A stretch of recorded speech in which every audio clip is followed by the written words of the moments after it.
Blackmail tool లాగా వాడుతున్నది హైడ్రాన్ తప్ప పేదలకు కానీ ప్రజలకు కానీ ఏ లాభం జరగలేదు కాబట్టి మేము వ్యతిరేకిస్తున్నాం తప్ప మంచి పని చేస్తే మేము ఎందుకు వద్దంటాం. ఇగో ఈ రకమైన కార్యక్రమాలు, ఈ రకమైన ద్వంద్వ ప్రమాణాలు, డబుల్ స్టాండర్డ్స్ని ఎక్స్పోజ్ చేయడానికే మిమ్మల్ని ఇక్కడికి రమ్మన్నది. ఇంకా దారుణం ఏమంటే వాళ్ళ నాయకుడు రాహుల్ గాంధీ గారు ఉన్నారు ఢిల్లీలో. ఆయన ఏమన్నారు ఒకసారి వినండి. कांग्रेस पार्टी यहाँ पे गरीबों की लड़ाई लड़ेगी और यहाँ पे जो हो रहा है बिल्कुल गलत हो रहा है और इसके खिलाफ कांग्रेस पार्टी हर इंच पे लड़ेगी. हम छोड़ने वाले नहीं है. गरीबों की लड़ाई लड़ रहा है वो मोदी का, वो सही ठीक है, मगर बुलडोजर मेरे शरीर के ऊपर से निकलेगा. अगर यहाँ निकलेगा तो मेरे ऊपर से निकलेगा. బుల్డోజర్ మేరే శరీర్ కే ఊపర్ సే నిక్లేగా అంటే ఏంది? బుల్డోజర్ పోతే నా పెయి మీదకి వెళ్ళిపోవాలి, నా శరీరం మీదకి వెళ్ళిపోవాలని చెప్పి రాహుల్ గాంధీ గారు చెప్తున్నారు. మరి అక్కడ బుల్డోజర్ కింద పడుకుంది రాహుల్ గాంధీ గారేనా? అంటే ఢిల్లీలో యూపీలో బుల్డోజర్ నడిస్తేనేమో రాహుల్ గాంధీ కోపం వస్తుంది. అదే తెలంగాణలో బుల్డోజర్ వచ్చి నీ ప్రభుత్వం, నీ కాంగ్రెస్ ప్రభుత్వం వచ్చి పేదల పుట్టగొడుతుంటే నీ ప్రభుత్వమే రిజిస్టర్ చేస్తుంది బిల్లులు, నీ ప్రభుత్వమే కూలగొడుతుంది, నీ ప్రభుత్వమే పట్టాలు ఇస్తుంది, నీ ప్రభుత్వమే కూలగొడుతుంటే ఎక్కడున్నారు రాహుల్ గాంధీ గారు? కనీసం ఫోన్ చేసి ముఖ్యమంత్రికి చెప్పొస్తలేదా? చేయకయ్యా ఈ పని, తప్పు పని చేస్తున్నావు అని చెప్పే ధైర్యం కూడా లేదా? ఇక్కడ నుంచి వచ్చే డబ్బులు మూటలు ఆగిపోతాయనా? ఏంది నీ భయం? ఇంకొక మాట నెక్స్ట్ కూడా చూడండి ఒకసారి. నీళ్ళు కూడా పోయిందమ్మా.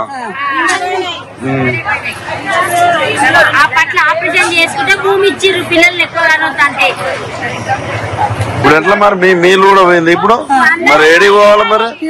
ఇప్పుడు ఎట్లా మరి మీ ఇల్లు పోయింది, మీరు ఎక్కడ బతకాలి? మీరు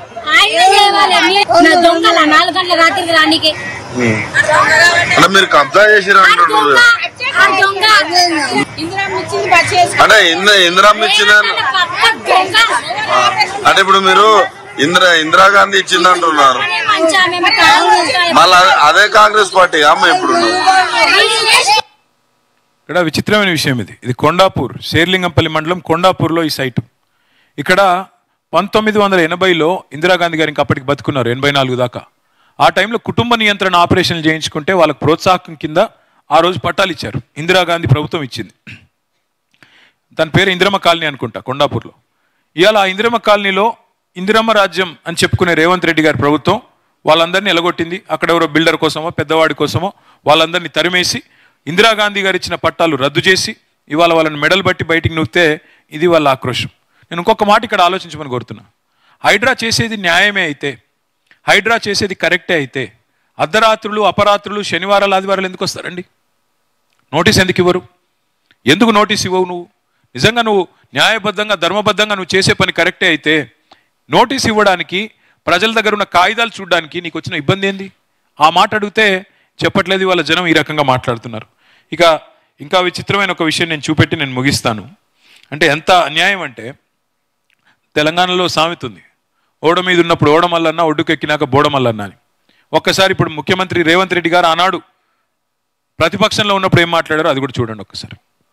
అయ్యప్ప సొసైటీలో ఉన్న పలంగా రూపాయి జమేసి ఉద్యోగస్తులు 200 గజాలు 400 గజాల కట్టుకుంటే జేసీబీలు పెద్ద పెద్ద మిషన్లు తీసుకెళ్ళి పాపం నేలమట్టం చేసిండు. క్రిమినల్ వేస్ట్, ఇసుక, సిమెంటు, మిగతాయి చట్టంలో ఒకవేళ ఇర్రెగ్యులారిటీ జరిగినా రెగ్యులరైజ్ చేయడానికి చట్టంలో నిబంధన ఉంది. రెగ్యులరైజ్ చేయడానికి you have a certain rules and regulations. Criminal waste గా మొత్తం ఉన్న పలంగా నేలమట్టం చేయాల్సిన అవసరం ఉందా సార్? అయినారు కదా ఆయన సుభాషితాలు. క్రిమినల్ వేస్ట్ కూలగొట్టడం తప్పు, ప్రతిపక్షంలో ఉన్నప్పుడేమో కూలగొట్టడం తప్పు, కూల్చివేతలు తప్పు. Criminal waste of public money, తప్పులైతే రెగ్యులరైజ్ చేయాలి. ఇవన్నీ రేవంత్ రెడ్డి గారు చెప్పింది, నేను చెప్పింది కాదు.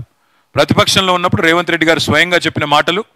తప్పు జరిగితే క్రమబద్ధీకరించండి, రెగ్యులరైజ్ చేయండి, నోటీసులు ఇవ్వండి, కూలగట్టకండి. కట్టిన నిర్మాణాలు కూలగొడితే ప్రజలు రెక్కలు ముక్కలు చేసుకొని సంపాదించిన డబ్బులు వృధా అవుతాయి. ఇది నేను చెప్తున్న మాటలు కాదు, ఇంకోటో చెప్తున్న మాటలు కాదు. ఇవాళ ముఖ్యమంత్రిగా ఉన్న రేవంత్ రెడ్డి గారు ప్రతిపక్షంలో చెప్పిన మాటలు.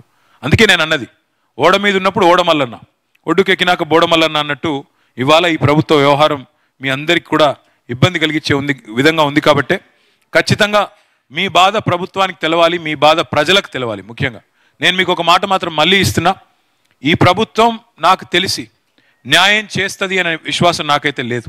ఎందుకంటే కూలగొట్టిందే వాళ్ళు, అన్యాయం చేసిందే వాళ్ళు. అటు వాళ్ళు న్యాయం చేస్తారని నేను అనుకోడు. మీకు మళ్ళీ చెప్తున్నా, ఎక్కువ రోజులేమీ లేదు. కేవలం 500 రోజుల్లో తిరిగి కేసీఆర్ గారి ప్రభుత్వం ఈ రాష్ట్రంలో వస్తుంది. మీకు న్యాయం చేసే బాధ్యత మాది. మీకు మీకు మీకు మీకు ఒక్క నిమిషం, మీకేదో నేను సాంత్వన కోసమో మీకేదో ఇప్పటికిప్పుడు మీ మనసు గెలుచుకోవడానికి నేను చెప్తున్న మాట కాదు. 10 ఏళ్ళు మేము ఎవరికి అన్యాయం చేయకుండా ప్రభుత్వాన్ని నడిపాం. 10 ఏళ్ళు పేదవాడికి అవసరమైతే సహాయం చేసే పని చేసినాం తప్ప చెడగొట్టే పని ఎక్కడా కూడా చేయలేదు. అందుకే ఇవాళ కొద్దిమంది మిత్రులు, చాలామంది వచ్చారు మీరు, కొద్దిమందితో, ఎందుకంటే ఇంకా పిలిస్తే వేల మంది వస్తారు. ఇవాళ హైదరాబాద్